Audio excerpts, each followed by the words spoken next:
FPS 프로게이머가 다른 FPS 게임을 한다고 해서 못하는 게 아니죠. 금방 적응을 하겠죠. 왜냐면 같은 종류니까요. 캐드도 마찬가지로 어떤 캐드 프로그램 하나만 잘 배워놔도 다른 캐드를 배우더라도 금방 배운다는 말입니다. 왜냐면 개념 자체가 똑같으니까요. 물론 캐드 프로그램 단어 설계자한테 영상 편집, 그림이나 포토샵을 해라 이건 이제 못하겠죠. 왜냐면 전혀 프로그램의 개념이 다르죠. 쉽게 말하면 배틀그라운드 프로게이머한테 스타크래프트를 해라 이 말과 똑같.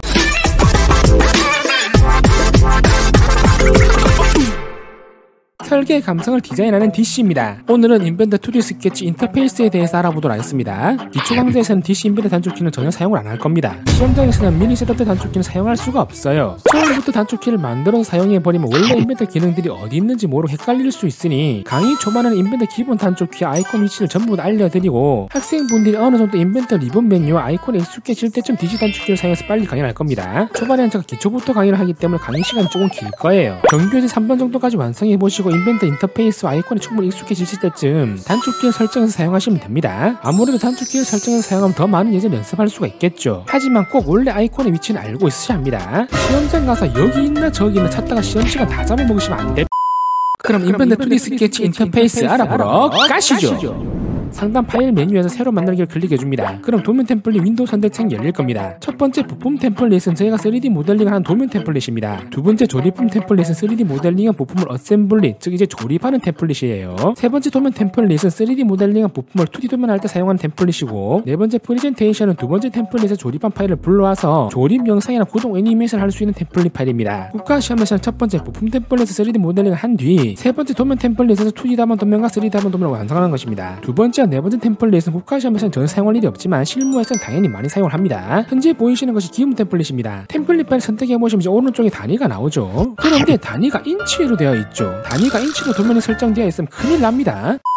저는 현재 인벤더 2024년 버전을 사용하고 있는데 기본 템플릿 단위가 전부 다 인치로 되어 있더라고요. 오른쪽에 보시면 폴더가 보이실 건데 화살표를 눌러줍니다. 잉글리시 폴더에는 템플릿은 전부 다 단위가 이제 인치로 되어 있고요. 메트릭 폴더에는 템플릿이 전부 다 단위가 이제 밀리미터로 되어 있습니다. 저희는 그럼 모델링 할 때는 스탠다드 밀리미터를 사용하시면 되고요. 2D 배치를 하실 때는 ISO DW를 사용하시면 됩니다. 왜 인치로 되어 있는 템플릿 사용하면 안 되는지 보여드리도록 할게요. 우선 단위가 인치로 되어 있는 템플릿을 열어보도록 하겠습니다. 그 다음 다시 새로 만들기에서 단위가 이제 밀리미터로 되어 있는 템플릿을 열어보도록 할게요. 그러면 이제 부품 인치로 되는 템플릿이고 부품이 이제 밀리미터로 된 템플릿입니다. 변경을 해봤는데 그렇게 큰 변화가 없죠. 그럼 제가 사각형을 그린 다음에 치수를 입력해보도록 할게요. 단위가 인치인 파일은 치수를 넣었을 때 뒤에 1.000 이런 식으로 소수점 단위가 붙죠. 그런데 단위가 밀리미터에 놓으면 치수를 넣으면 이렇게 정확히 정수로 떨어집니다. 선생님, 그러면 이거랑 얘랑 똑같은 거 아닌가요? 이래 물어보시겠죠? 전혀 다릅니다. 단위가 인치에서 그린 사각형을 제가 복사한 다음에 밀리미터 도면을 복사를 해볼게요. 그러면 사각형이 이렇게 엄청 크게 들어오죠. 치수를 보시면 1mm가 아니라 25.4mm로 들어옵니다. 이게 이제 왜 그러냐면 1인치를 이제 밀리미터로 변경하면 이제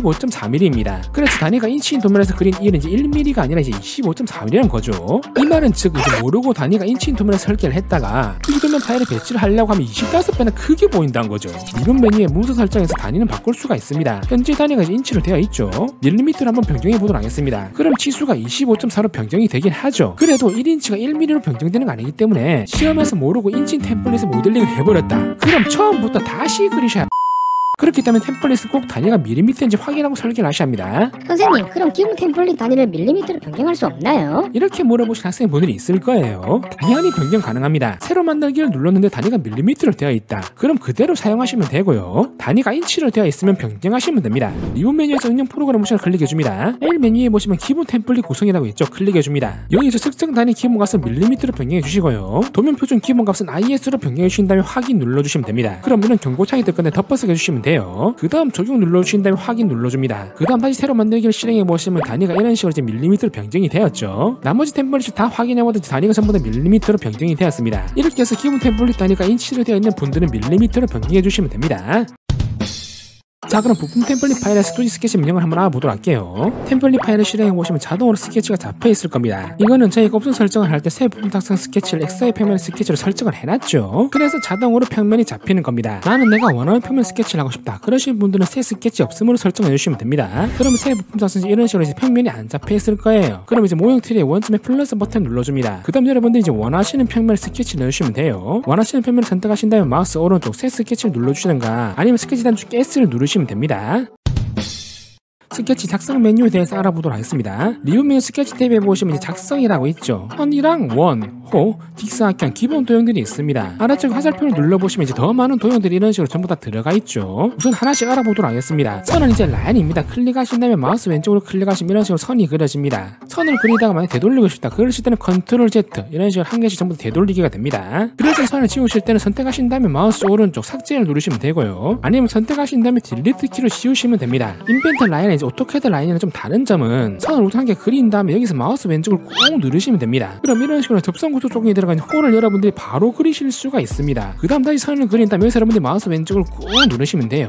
그럼 이렇게 호가 나오죠. 위쪽으로 하면 위쪽으로 가고 아래쪽으로 하면 아래쪽으로 옵니다. 원하는 위치에서 마우스를 뗀 다음에 다시 여러분들 이 점을 찍고 이렇게 선을 그리실 수가 있습니다. 그러면 이제 선을 선택하는 방법에 대해서 알려드리도록 할게요. 첫 번째 선택 방법은 마우스 왼쪽 클릭입니다. 이 선을 클릭해보면 선이 선택이 되죠. 선택한 다음에 딜리트 키를 지우면 지워집니다. 그런데 이제 인벤트는 어떻게 해야 달리 이런 식으로 선택하면 추가가 되는 것이 아니라 앞에 선택한 선은 초기화 되면서 다시 선택한 선이 선택이 됩니다. 두 번째 선택 방법은 드래그입니다. 마우스 왼쪽을 꾹 누른 상태에서 마우스를 이대고 이런 식으로 드래그가 되죠. 오른쪽에서 왼쪽으로 드래그를 하면 드래그와 윈도우 차에 걸리는 선들은 전부 다 선택을 합니다. 삭제를 해보면 전부 다 삭제가 되죠. 그 다음 왼쪽에서 오른쪽으로 드래그하는 것은 드래그와 윈도우 차에 완벽하게 들어오는 선만 선택을 합니다. 이렇게 드래그를 하면 중앙에서만 완벽하게 들어오기 때문에 이 선만 선택이 되겠죠. 이 선택 방법은 이제 오토캐드랑 똑같습니다. 차이점은 이제 오토캐드는 드래그를 할 때 마우스 왼쪽 클릭을 하고 손을 떼도 되지만 인벤트는 마우스 왼쪽 스위치를 계속 꾹 누르고 있어야 드래그가 돼요.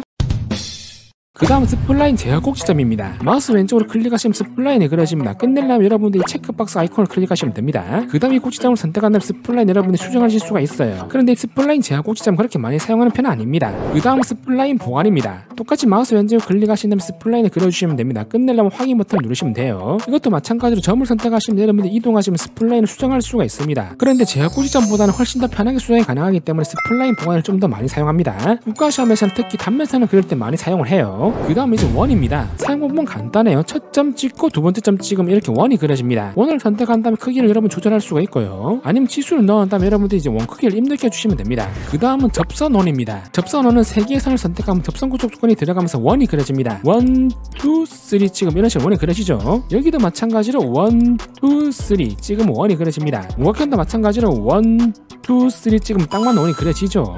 그 다음에 이제 타원, 일립스입니다. 타원 사용 방법은 이제 1 찍고 2 찍고 그 다음 세 번째 점을 찍을 수가 있습니다. 세 번째 점을 클릭하면 이제 이렇게 사원이 그려지죠. 타원은 많이 사용하는 편은 아니기 때문에 사용 방법만 알아두시면 돼요. 그 다음은 이제 세 점호입니다. 어떻게 이제 아크 스니피랑 똑같은 기능이에요. 1, 2, 3 세 개의 점을 찍으면 이제 호가 그려집니다. 만약 이렇게 사각형이 있으면 첫 번째 점, 그 다음에 두 번째 점, 세 번째 점을 찍으면 이렇게 딱 맞는 호가 그려지겠죠. 그 다음은 이제 접선호입니다. 접선호는 두 개의 점을 선택하면 호가 그려집니다. 1, 2 클릭하면 중간에 이렇게 호가 그려지죠. 또 마찬가지로 1, 2 찍으면 호가 그려지죠. 위에를 찍고 아래점 점을 찍으면 이렇게 또 호가 그려집니다. 그 다음은 중심점 호입니다. 첫 번째 찍는 점이 중심점이 되고요. 그 다음에 이제 1 찍고 2 찍으면 이렇게 호가 그려집니다. 선 이런 식으로 있으면 중심점 찍고 그 다음에 첫 번째 점 찍고 그 다음 두 번째 점 찍고 하면 딱 맞게 호가 그려집니다. 국가시험에서는 이 중심점만 거의 사용하신다고 보시면 돼요. 그 다음은 두 점 직사각형입니다. 사용 방법은 간단합니다. 첫 번째 점 찍고 두 번째 점을 찍으면 사각형이 그려져요. 1, 2 이렇게 두 개의 점만 찍으시면 됩니다. 그 다음은 세 점 직사각형입니다. 첫 번째 점 찍고 두 번째 점 찍고 그 다음 세 번째 점을 찍으면 사각형이 그려지죠.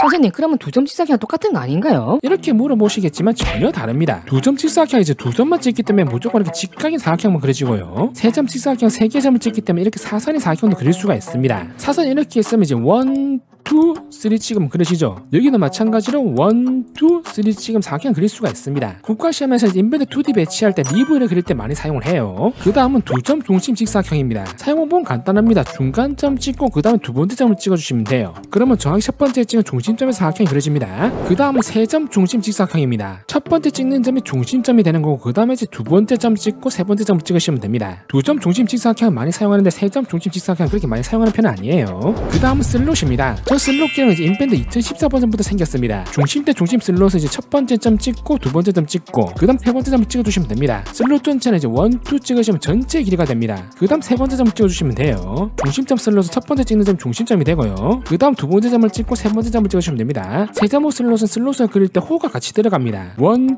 3 찍으신 다음 여러분이 두께를 설정하신 다음에 한 번 더 클릭해 주시면 돼요. 그 다음은 중심점 호입니다. 첫 번째 찍는 점이 호의 중심점이 되고요. 그 다음 두 번째 점을 찍고 세 번째 점을 찍으신 다음 여러분이 두께를 설정해 주시고 그 다음 한 번 더 찍으시면 됩니다. 그런데 슬롯은 국가시험에서 그렇게 크게 사용할 일은 없습니다. 이런 키워물 그리드 사용할 수는 있겠지만 국가시험에서는 전 라운드 값이 목각기로 넣기 때문에 굳이 슬롯을 사용할 필요는 없습니다. 아니면 이런 홈을 모델링할 때 슬롯으로 사용할 수가 있겠죠. 하지만 이것도 슬롯으로 스케치를 안 해도 모델링을 할 수 있기 때문에 슬롯 기능이 있구나 이 정도만 알아두시면 돼요. 모던처럼 없는 것보단 그래도 있는 게 좋죠. 그 다음 맨 아래쪽에 보시면 폴리곤이라고 있습니다. 이 폴리곤을 이제 다각형 그리드 사용을 해요. 아이콘을 클릭해서 실행해보시면 이렇게 윈도우 창이 뜹니다. 숫자를 5를 입력하면 이제 오각형이 그려지는 거예요. 중심점을 찍은 다음에 그 다음 점을 찍으면 이제 폴리곤이 그려집니다. 6을 입력한 다음에 이제 1, 2 찍으면 육각형이 그려지겠죠. 이렇게 삐뚤한 거는 구조 조건으로 나중에 맞춰주시면 됩니다. 그리고 여기 보시면 왼쪽에 있는 건 내접, 오른쪽에 있는 거는 외접입니다. 내접을 선택한 다음에 제가 이 원의 중심을 찍고 그 다음 점을 찍어보면 이 원에 딱 들어가는 다각형이 그려지죠. 이 원의 안쪽에 그려지기 때문에 이제 내접입니다. 그러면 두 번째 외접을 선택한 다음에 제가 중간점을 찍고 그 다음 점을 찍으면 그럼 이 원의 바깥쪽에 맞게 다각형이 그려지죠. 그래서 이제 외접이라 보시면 됩니다. 그 다음 기능은 이제 목각기입니다. 어떻게 해야 되지? 필렛 기능은 똑같다 생각하시면 돼요. 목각기를 실행하시면 이제 윈도우 창이 뜹니다. 여기 여러분들이 이제 원하시는 목각기 값을 입력하신 다음에 두 점을 여러분들이 1, 2 찍어주시면 목각기 값이 들어갑니다. 반대편도 마찬가지로 1, 2 찍으면 들어가죠. 아래도 마찬가지로 이제 1, 2 여기도 마찬가지로 1, 2 이렇게 스케치된 도형에 이제 목각기 값을 넣을 수가 있습니다. 그 다음에 이제 못따기입니다. 어떻게 돼? 챔퍼 기능이랑 똑같은 기능입니다. 거리값을 입력하시면 똑같이 이제 1, 2 찍으면 이제 못따기 값이 들어가죠. 반대편도 마찬가지로 1, 2 찍으면 못따기 값이 들어갑니다. 그런데 이제 못따기는 목각기랑 달리 3개를 여러분 선택할 수가 있어요. 첫 번째, 두 번째, 세 번째. 첫 번째는 거리값을 한 개만 입력할 수가 있습니다. 그 다음 1, 2 찍어보시면 동일하게 여러분들이 2mm, 2mm가 들어가 있죠. 두 번째는 거리값을 따로따로 입력할 수가 있습니다. 1, 2 클릭해보면 못따기 값이 이렇게 들어가 있죠. 첫 번째 선택하는 선이 이제 거리 1이 들어가는 거, 두 번째 선택하는 선이 거리 2가 들어가는 것입니다. 그럼 제가 만약 첫 번째 선을 이 선을 선택하고 두 번째 선을 이 선을 선택했다. 그럼 못따기 값이 당연히 이렇게 들어가겠죠. 세 번째 못따기는 이제 거리값과 각도값 입력할 수가 있습니다. 거리를 이 각도를 45도로 했다. 그럼 못따기 각도가 45도로 들어가게 되면 동일하게 2mm, 2mm가 들어가겠죠. 그러면 이제 거리값을 2mm, 각도를 30도로 한 다음에 1, 2를 찍어보시면 그럼 이렇게 이제 못따기 값이 들어가겠죠. 첫 번째 점 선택을 이 선과 이 선을 찍으면 이렇게 못따기 값이 들어갑니다. 그 다음은 텍스트 문자입니다. 아이콘을 클릭하시다가 텍스트의 원래 인풋 단축키는 T입니다. 실행을 하신 다음에 원하는 곳에 콕 찍어주시면 돼요. 그 다음 윈도우 창에 문자를 입력하신 다음 확인을 누르시면 문자가 생성됩니다. 그 다음은 점입니다. 클릭해보시면 이런 식으로 중심점이 그려지죠. 점 같은 경우는 원하는 곳에 점을 찍어서 치수를 넣을 수도 있기 때문에 많이 사용을 합니다. 자, 그 다음 수정 기능에 대해서 한번 알아보도록 하겠습니다. 리본 메뉴 수정해보시면 여러가지 기능들이 있죠. 이동을 클릭하면 이제 윈도우 창이 뜹니다. 이동을 객체를 선택하신 다음에 기준점을 클릭해줍니다. 그 다음 기준점을 선택하신 다음에 이동해보시면 이제 이렇게 이동이 되죠. 원하는 위치에서 콕 찍어주시면 됩니다. 다시 이동을 하려면 선택하신 다음에 기준점 선택해주시고요. 다시 원하시는 점 여러분들 이동하신 다음에 콕 찍어주시면 돼요. 그리고 선택하신 다음에 기준점 선택해주시고 여기 보시면 복사라고 있죠. 복사를 체크하신 다음에 여러분들 이동해보시면 이제 이동이 되는 게 아니라 복사가 됩니다. 그런데 굳이 이 기능을 사용 안 해도 들어가신 다음에 여러분들 점을 잡고 이동해보면 이동이 돼요. 그런데 좀 다른 점은 뭐냐면 여러분이 대충 이동하실 때는 드래그를 선택하신 다음에 그냥 이동시키면 됩니다. 그런데 이렇게 드래그를 선택한 다음에 이동하는 거는 이 점을 이 점에 딱 붙일 수가 없습니다. 가까이 가져가보다 스냅이 안 걸리죠. 하지만 이동 기능을 선택하신 다음에 기준점을 선택, 그 다음 이 점에 가자고 하시면 딱 스냅이 걸리죠. 이때 여러분들이 콕 찍어주시면 됩니다. 그 다음에 이제 복사입니다. 복사할 키스를 선택하신 다음에 기준점 선택해 주시고요. 원하는 위치에 콕 찍어주시면 복사가 됩니다. 그 다음에 이제 회전입니다. 회전할 키스를 선택하신 다음에 중심점을 선택해 줍니다. 중심점을 선택하면 이렇게 경고창이 뜰 건데요. 이건 이제 왜 그러냐면 사경 같은 경우는 그릴 때부터 수직이나 수평 구속 조건이 들어가 있습니다. 회전을 시키려면 구속 조건을 제거해야 하기 때문에 경고창이 뜨는 거예요. 경고창을 더 이상 안 보고 싶으시면 프롬프트에 클릭하신 다음 다시 표시하지 않음을 선택해 주시면 됩니다. 그럼 이렇게 회전이 되죠. 각도 값을 45도 입력한 다음 적용 눌러보시면 45도가 돌아갑니다. 만약에 중심점을 여기를 선택했다. 그럼 이제 이런 식으로 회전이 되고요. 중심점을 왼쪽으로 선택을 했다. 그럼 이제 이런 식으로 회전이 됩니다. 그리고 중심점을 중앙으로 선택했다. 그럼 중앙에서 이렇게 회전이 되겠죠. 그럼 중심점을 여기 선택하고 제가 각도를 이제 90도 입력한 다음에 적용 눌러보겠습니다. 그럼 이제 이렇게 회전이 됩니다. 그리고 복사를 체크한 다음에 적용을 누르면 이제 이렇게 복사가 되면서 회전이 되겠죠. 인벤더 이제 어떻게 돼? 각도 개념은 똑같습니다. 각도 값을 입력하면 시계 반대 방향으로 돈다고 보시면 돼요. 90도를 입력하면 시계 반대 방향 돌기 때문에 이런 식으로 회전이 되겠죠. 180도를 입력하면 시계 반대 방향 돌기 때문에 이렇게 회전이 됩니다. 45도를 입력하면 시계 반대 방향 45도 회전이 되겠죠. 그 다음은 자르기입니다. 자르기의 원래 인벤트 단축키가 X입니다. 자르기를 실행하신 다음에 선을 클릭해보시면 이런 식으로 선이 잘립니다. 어떻게 돼? 트림 기능과 동일하다 생각하시면 돼요. 클릭해도 잘리지만 드래그를 선택하시면 전부 다 잘립니다. 그 다음 기능은 연장입니다. 트림과 동일하게 선들을 클릭하시면 이런 식으로 연장이 돼요. 당연히 드래그로 여러분이 선택하시면 이런 식으로 한 번에 연장이 됩니다. 어떻게 돼? 이 스탠드 기능은 똑같습니다. 그 다음 기능 기능은 분할입니다. 제가 현재 선을 선택한 다음에 지어보면 이렇게 한 번에 지어져 버리죠. 그럼 제가 분할 기능으로 이 점과 이 점을 클릭해 보도록 하겠습니다. 그 다음 제가 선을 선택한 다음에 지어보면 이제 이 선만 이렇게 지어지죠. 이 분할 기능은 이제 어떻게 이제 브레이크 기능, 끊기랑 똑같다 생각하시면 돼요. 여기를 분할하고 싶은 이 점 여러분들이 한 번, 두 번 클릭해 주시면 됩니다. 그럼 이제 여기서 이렇게 이제 분할이 되었겠죠. 선생님 그냥 자르기로 자르는 거랑 똑같은 거 아닌가요? 이렇게 생각들 하시겠죠. 하지만 전혀 다릅니다. 나중에 3D 모델링 시 프로파일이 잘 잡히지 않거나 할 때 분할 기능으로 끊어주시면 잘 잡히기 때문에 한 번씩 사용을 합니다. 그 다음은 이제 촉덕입니다. 릭제를 선택하신 다음 기준점 선택해 주시고요. 촉덕 값을 입력하신 다음 적용을 누르면 정확히 이렇게 2배가 커지겠죠. 그런데 국가시험에서는 거의 사용할 일은 없습니다. 그 다음 기능은 느리기입니다. 선을 선택해 주신 다음 기준점 선택해 주시고 이동해보면 이제 이렇게 수정이 되죠. 어떻게 스트레치 기능과 비슷한 기능인데 그렇게 사용할 일은 없습니다. 그 다음 기능은 간격 띄우기입니다. 간격 띄우기 이제 원래 인베드 단축키는 O입니다. 어떻게 되지 옵셋은 똑같은 명령인데 자주 사용을 합니다. 간격 띄우기를 실행하신 다음에 선을 찍고 안쪽으로 끌고 들어오시면 이런 식으로 이제 간격 띄우게 되죠. 선을 찍고 이제 바깥으로 쭉 나가시면 이제 바깥으로 간격 띄우게 됩니다. 자, 그 다음에 패턴 기능들에 대해서 알아보도록 하겠습니다. 직사각형, 원형, 미러 3개 종류가 있죠. 이건 어떻게 되지? 어뢰 기능과 미러 기능과 동일합니다. 직사각형 패턴부터 알아보도록 할게요. 형상을 선택하신 다음 아래쪽 방향을 클릭해줍니다. 그 다음 선을 선택해보시면 이렇게 패턴 복사가 되죠. 개수를 3개, 간격을 15mm 입력했다. 그럼 이런 식으로 패턴 복사가 일어납니다. 반전 아이콘을 누르시면 방향 여러분들이 이런 식으로 반전시킬 수도 있고요. 방향 투의 아이콘을 클릭하신 다음 한 번 더 클릭할 수가 있습니다. 그럼 아래쪽으로 이제 20mm를 간격 복사하고 그 다음 개수를 3개를 입력했다. 그럼 이제 이런 식으로 이제 패턴 복사가 일어납니다. 확인을 누르시면 이렇게 패턴 복사가 되었죠. 이 패턴 복사 같으면 한 개는 묶여있기 때문에 잡고 이동을 하면 전부 다 한 번 이런 식으로 전부 다 이동이 됩니다. 그 다음은 이제 원형 패턴입니다. 형상을 선택한 다음에 중심점을 클릭해줍니다. 개수는 여러분이 이제 원하시는 만큼 이제 변경할 수가 있고요. 현재는 각도 값이 360도로 되어 있는데 180도로 제가 변경해보도록 하겠습니다. 그럼 이렇게 180도 안에서 6개가 복사된다 그 말입니다. 개수를 4개로 변경하면 이 180도 안에서 이렇게 4개만 복사가 되겠죠. 아까도 말했듯이 인벤터는 이제 각도 개념이 시계 반대 방향 회전을 합니다. 그렇기 때문에 시계 반대 방향으로 180도가 돌아가는 것입니다. 확인을 눌러보시면 이제 원형 패턴 복사가 되었죠. 원형 패턴도 마찬가지로 패턴 복사를 한 개는 묶여있기 때문에 이동을 하면 이렇게 같이 이동이 됩니다. 그 다음 기능은 미러입니다. 미러를 실행하신 다음 객체를 선택해주시고 이제 미러선은 중심선을 선택한 다음 적용해볼게요. 그러면 정확하게 이렇게 대칭 복사가 되었죠. 그럼 다시 객체를 선택한 다음 제가 이번에 이제 미러선을 이 선을 찍은 다음에 적용 눌러보도록 하겠습니다. 그럼 이제 이렇게 대칭 복사가 되어버렸죠. 오토캐드 같은 경우는 대칭 복사할 때 전부 다 선택한 다음에 미러를 해버리면 이 선이 겹쳐버리죠. 하지만 인벤더 같은 경우는 전부를 선택한 다음에 미러를 복사해도 이 선이 겹치지가 않습니다. 선택한 다음에 지어보면 이렇게 한 개로 되어 있죠. 인벤터는 선이 겹쳐도 돌출하거나 할 때 전혀 에러가 없기 때문에 상관이 없어요. 치수 아이콘을 클릭하신다면 여러분이 치수를 넣을 수가 있습니다. 그런데 이 치수는 자주 사용하기 때문에 단축키를 사용하시면 돼요. 치수의 원래 인벤터 단축키는 D입니다. 단축키 D를 누른 다음 치수가 이렇게 바로 뽑혀지죠. 그 다음 원하는 치수를 입력한 다음 확인을 누르면 수정이 됩니다.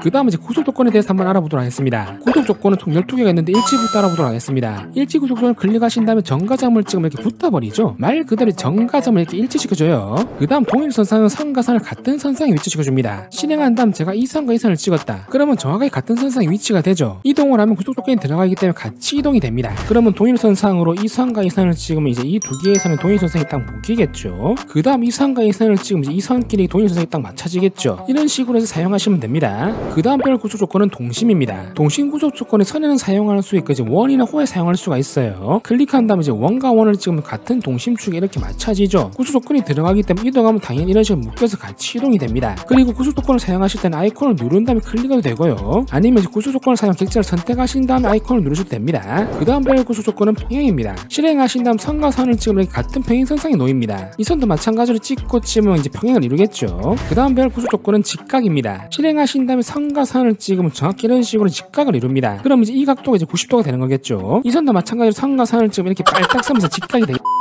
그 다음 별 구속 조건은 수평입니다. 실행하신 다음 선을 클릭하면 이 선이 수평이 됩니다. 이 선도 마찬가지로 지금 수평이 되겠죠. 그럼 저희가 폴리곤 기능을 오각형 이런 식으로 대충 그렸습니다. 그 다음 수평 구속 조건은 아래쪽 선을 찍으면 정확히 이런 식으로 수평이 되겠죠. 그 다음 별 구속 조건은 수직입니다. 실행하신 다음 선을 클릭하면 이 선이 정확히 수직이 됩니다. 이 선도 마찬가지로 클릭하면 수직이 되겠죠. 만약 이렇게 두 개의 선이 있으면 이 선이 중간점이랑 아래쪽 선의 중간점 수직으로 좀 이렇게 중앙이 맞춰집니다. 그럼 이제 이동을 하거나 수정할 때 같은 중심에서 이런 식으로 이동이 되겠죠. 그 다음 별 구속 조건은 접선입니다. 실행하신 다음에 이제 원과 원을 찍으면 이 두 개의 접선이 이런 식으로 딱 걸립니다. 그 다음 이 원과 원을 찍으면 접선이 이런 식으로 스냅이 딱 걸리겠죠. 접선 구속 조건은 원이랑 호 말고도 선에도 사용할 수가 있습니다. 이 원과 이 선을 찍으면 딱 이렇게 붙죠. 그 다음 다시 이 원과 이 선을 찍으면 이런 식으로 딱 붙습니다. 그럼 이제 이 두 개의 셈이 접선 구속 조건이 들어간 거예요. 이걸 이제 자르기로 잘라버리면 어떻게 됩니까? 이제 여기가 이제 목각기가 된 거라 보시면 되겠죠. 그 다음 별 구속 조건은 대칭입니다. 현재 여기 중심선에 있고 이렇게 이제 모양이 다른 이제 두 개의 사각형이 있습니다. 그러면 대칭을 실행하신 다음에 두 개의 선을 먼저 찍어주시고요. 그 다음 맨 마지막에 중심선을 선택해 주시면 됩니다. 그 다음 사각형을 움직이면 이런 식으로 대칭이 되면서 같은 크기로 움직이죠. 만약 여기에 치수를 제가 2mm를 줬다, 그럼 정확히 반대편도 똑같이 이제 이런 식으로 이제 2mm가 벌려지는 걸 보시면 됩니다. 그 다음 변화 구조 조건은 같음입니다. 현재 여기 보시면 두 개의 선이 있습니다. 그럼 같은 구조 조건 실행하신 다음 이 선과 이 선을 지금 이 두 개의 선이 길이가 동일해집니다. 이 선의 길이를 수정하면 구조 조건이 들어간 아래쪽 선도 같이 수정이 되죠. 원도 마찬가지로 같은 구조 조건으로 이 원과 원을 찍으면 두 개의 원의 길이가 동일해집니다. 만약 이렇게 개수가 많을 경우에 여러분이 드래그를 다 선택하신 다음 아이콘을 클릭해 주시면 돼요. 그럼 원의 크기가 전부 다 동일해졌죠. 그러면 이제 구조 조건이 들어가 있기 때문에 이 원의 크기를 수정하면 전부 다 이런 식으로 커지고 작아지고 아주 편리하게 수정할 수가 있습니다. 그 다음 변화 구조 조건은 고정입니다. 현재 여기 원이 있는데 중심점을 잡고 이동하면 이런 식으로 이제 이동이 되죠. 그런데 한 번씩 이 객체를 그 자리에 딱 고정하고 싶을 때가 있습니다. 그럴 때 이제 고정 아이콘을 누르신 다음에 클릭해 주시면 돼요. 그러면 색깔이 변하면서 자꾸 이동하면 이런 식으로 고정이 돼서 이동이 안 됩니다. 자, 그런데 고정한 것을 다시 풀고 싶을 경우도 있죠. 그럴 때는 이제 어떻게 하냐면 구조 조건을 삭제해 주시면 돼요. 구조 조건을 삭제하려면 아이콘을 보이게 하는 단축키는 F8번입니다. F8번 눌러보시면 이런 식으로 아이콘이 표시가 되죠. 다시 끄고 싶을 때 단축키는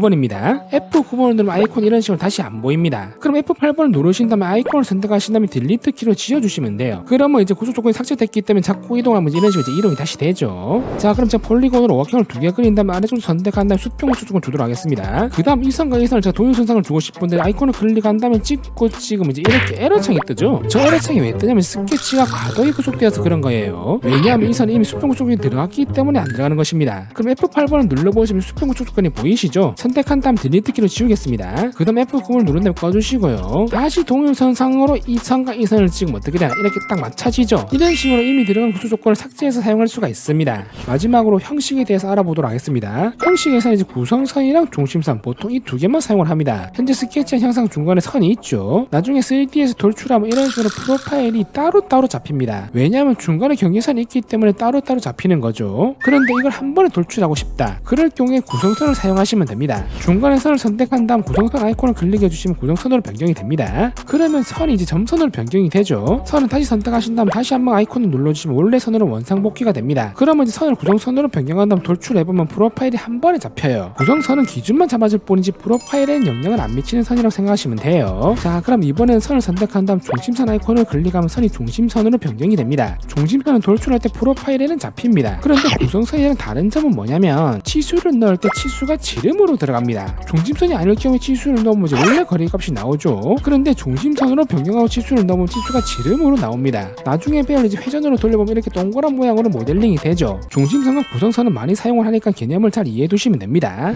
오늘은 이렇게 해서 인벤트 2D 스케치 인터페이스에 대해서 알아봤습니다. 기본적인 개념들은 오토캐드와 거의 동일합니다. 같은 오토데스크 회사라서 비슷한 것이 아니라 모든 캐드 프로그램들은 개념 자체가 전부 다 동일합니다. 솔리드웍스나 카티아, 국산 프로그램 캐디안 등 전부 다 똑같은 캐드 프로그램입니다. 라인, 서클, 렉탱글, 아크, 폴리곤, 필렛, 챔퍼, 무브, 카피, 로테이션, 스케일, 어레이, 미러 등 사용하는 명령어나 용어, 기능들은 전부 다 동일해요. 차이점이라고 이제 인터페이스의 구성차이일 뿐입니다. 쉽게 비유하면 이제 배틀그라운드와 서든어택이 있는데 이 두 개는 똑같은 FPS 게임이죠. 조작 방법과 인터페이스는 달라도 게임에서 나오는 총의 이름, M16, M4 이런 건 다 동일하죠. FPS 게임이란 큰 장르가 이제 캐드라 보시면 되고 게임 속에 나오는 총의 종류가 이제 명령어라 보시면 됩니다. FPS 프로 게이머가 다른 FPS 게임을 한다고 해서 못하는 게 아니죠. 금방 적응을 하겠죠. 왜냐면 같은 종류니까요. 캐드도 마찬가지로 어떤 캐드 프로그램 하나만 잘 배워놔도 다른 캐드를 배우더라도 금방 배운다는 말입니다. 왜냐면 개념 자체가 똑같으니까요. 물론 캐드 프로그램 단어 설계자한테 영상 편집, 프리미어나 포토샵을 해라 이걸도 못하겠죠. 왜냐면 전혀 프로그램이 개념이 다르죠. 쉽게 말하면 배틀그라운드 프로게이머한테 스타크래프트를 해라 이 말과 똑같. 그렇기 때문에 프로그램을 배우실 때 하나만 제대로 배워놓으셔도 나중에 취업을 한다면 회사에서 다른 캐드 프로그램 사용하더라도 금방 정할 수가 있을 겁니다. 제가 준비한 강좌는 여기까지입니다. 여러분 가시기 전에 좋아요, 구독 버튼 한 번씩 눌러주시고 저는 다음에 더 좋은 강좌로 찾아뵙도록 하겠습니다.